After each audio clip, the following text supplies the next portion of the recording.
I'm doing some troubleshooting on this Boss 611 UAB, and I made a video before where I connected yellow to yellow and red. I had everything match color and I couldn't get it to turn on, so I called customer support, and I was told that for GM the wiring is a little weird, but what you would have to do is combine the red and the yellow coming from the radio harness and then connect that to the constant power, which is this yellow wire here, and it would turn on, and it did turn on, and it was always on.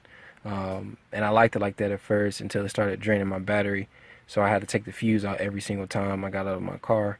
And I was fine with that at the moment. I didn't feel like going back into the dashboard and taking it apart and looking at it, but I decided that I want to get an amp inside of my car, and if this is always on when I send the remote wire onto the amp also going to be on, and that's going to drain the battery. So I went back into it and looked at it again.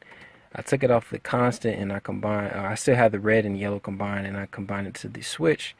But the thing about that was, when I turned my car off, I would lose my settings. So I looked into some other things and found out that it's actually this orange wire is the switch and not the red one down here coming from the aftermarket harness.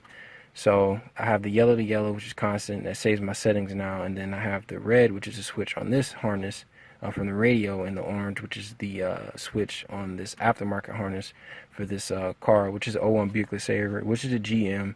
But you just really have to pay attention to the wiring, and I know it's not the same color, but they're both switch ignition wires. So I figured it out. I don't know if anyone else is having the same problem, but I found a solution. So if anyone finds this video helpful, thumbs up.